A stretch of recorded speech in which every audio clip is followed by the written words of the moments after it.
two inequalities that are very, very useful in probability theory are Markov and Chebyshev inequalities. We'll start by proving the Markov inequality. Markov inequality says that if you take any random variable, the probability that the absolute value of this random variable exceeds a certain number a can be upper bounded by the expectation of the absolute value of x divided by a.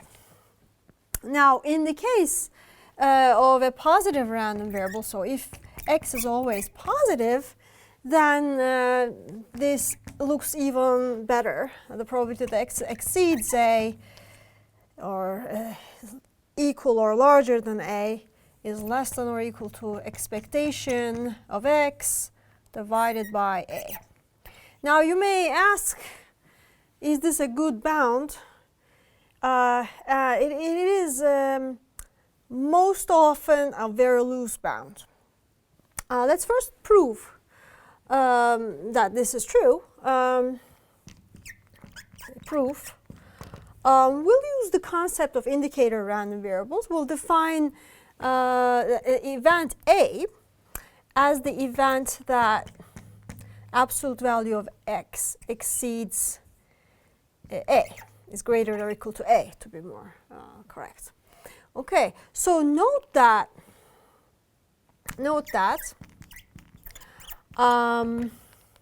the absolute value of x is always at least as big as a times the indicator function of the event a. Why? Because when the size of x is larger than a, this a times the indicator function of a is a, okay? And when the size of x is less than a or equal to a, actually less than a, so this is, when x is less than a, the indicator function is 0, okay? So this is 0, okay? So then the right-hand side is always less than or equal to the absolute value of x. Okay, because of that, well, let's take expectation in both sides of this inequality, which shows that Markov inequality holds. As you can see, this was incredibly easy to prove. So that even that makes you suspect that this may not be a very, very tight or useful bound. In fact, this is true in a lot of cases. But the most important reason why it is a loose bound is, as you can see, it uses only the first moment of the distribution. It only uses the expectation. So two distributions that have exactly the same expectation, although they may have very different characteristics otherwise, are going to be treated the same under Markov inequality. To see an example of this, let's take, for example, the following two distributions. Let's take a random variable x, which has the PMF px of script x equal to, let's say, 0.99 for x equals 1, and 0.01 for x equals 100. Okay? The expectation of this distribution is clearly very close to 1. It is at 1.99. This is the expectation of x. Right. Let's take another random variable, a very different random variable. So this is a bimodal distribution, has basically a discrete random variable which takes exactly two values. Let's take a completely different random variable which is continuous. Let's just take an exponential. Let y be exponential with the rate lambda such that 1 over lambda, which is the expectation of y, is equal to 1.99.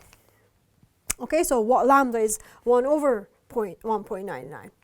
So if you plot the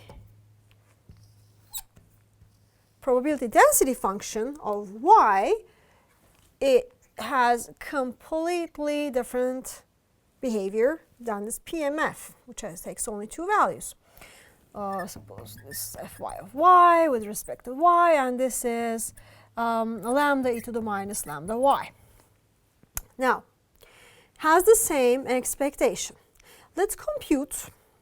Okay, in terms of Markov inequality, okay, when we apply Markov inequality to both of these distributions, the probability of the event that x is bigger than or equal to, let's say, 50, is less than or equal to the expectation over 50, right? So 1.99 over 50, which is approximately 0.4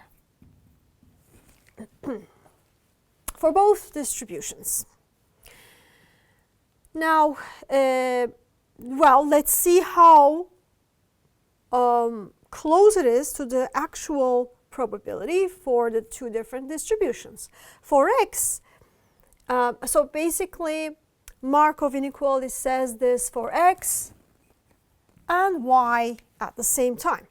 But for x, the probability that x is bigger than or equal to 50 is exactly equal to, let's see, well, x is equal to 100 with probability 0.01, and that is the only case where it's larger than 50. So this is exactly 0.01.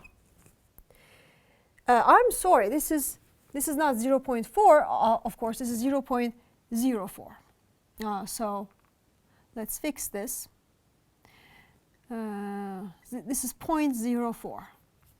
Okay, so this 0.01 is the exact probability. It's less than 0.04, but it's not that bad. Okay, let's see the case for y. The probability that y is bigger than or equal to 50. If you remember your exponential distribution, it decays exponentially like e to the minus lambda times 50. In this case, e to the negative 50 over 1.99, which is approximately 1.22 times 10 to the minus 4. So for y,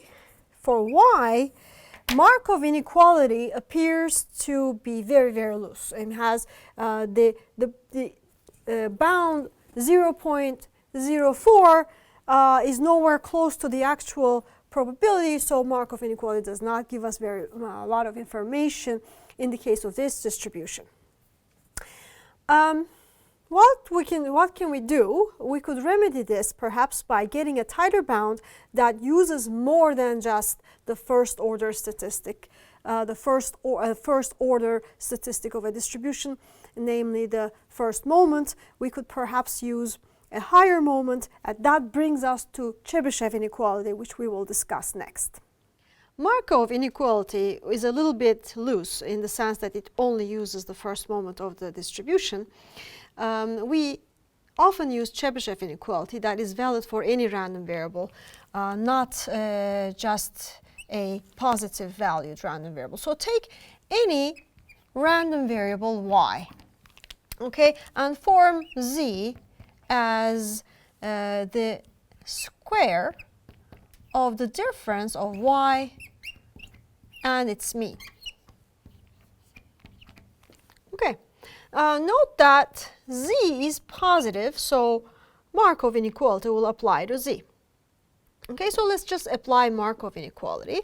The probability that z is bigger than or equal to some epsilon squared, where epsilon is an arbitrary positive number, is upper bounded by the expectation of z divided by epsilon squared for any real valued epsilon that is positive. So this implies that the probability that y minus expectation of y squared is less than or equal to epsilon is upper bounded by this. In other words, the absolute value of y minus expectation of y is greater or equal to epsilon by a probability at most expectation of z over epsilon squared. But what is the expectation of z? The expectation of z by this definition is the variance of y. So this is the variance of y divided by epsilon squared. And that is Chebyshev inequality. So the probability that any random variable y is outside an epsilon neighborhood of its mean is upper bounded by the variance of y over divided by the window size squared. We could consider some specific applications of this. For example, suppose we choose epsilon to be k times the standard deviation of y, where standard deviation of y is, of course, the square root of the variance. So let's apply this. The probability that y is outside of k standard deviations from its mean is upper bounded by, well, sigma squared divided by epsilon squared, which is in this case k squared sigma squared. So 1 over k squared. This is very interesting. So, oh, sorry, there's no epsilon here, of course. This is sigma.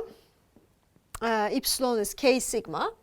For any distribution, the random variable is outside k standard deviations of its mean with probability at most 1 over k squared. In other words, it is within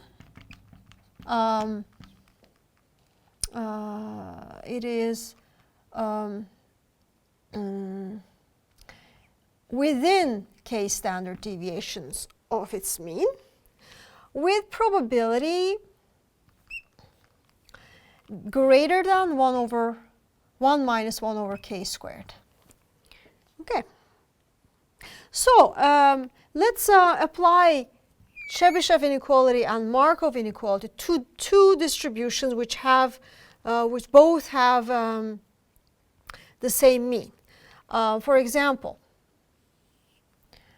suppose this is 2 and I have the random variable x that is uniformly distributed between 1 and 3. Okay, this is fx of x, and I have the random variable y, which is uniformly distributed between 0 and 4. Okay, so the height of this PDF is half the height of the other because it's spread out over a wider area. Okay, so the probability that x minus 2, okay, x minus 2 is bigger than or equal to 1/2. Let's bound this using Chebyshev's inequality. Here epsilon is 1/2, but what is the variance of x? The variance of x is, since this is a uniform distribution, this delta squared over 12. Delta squared over 12, in this case delta is 2, so 1/3. Okay. So then, using Chebyshev's inequality, this is less than or equal to the variance of x, which is 1/3, divided by epsilon squared, right, which is 1/4. Okay. It turns out that this was not very informative in this case. Okay, because bound on probability that's larger than 1 is clearly not useful. How about we do this for y, the same thing. Well, what is the variance of y? What is the variance of y? The variance of y is 4 squared over 12, which is 4/3, which is going to be even less informative. It's similarly uninformative. So basically, this shows that Chebyshev inequality can sometimes fail to be useful. It has its limitations, although it's stronger than Markov inequality. It's using the second order criterion.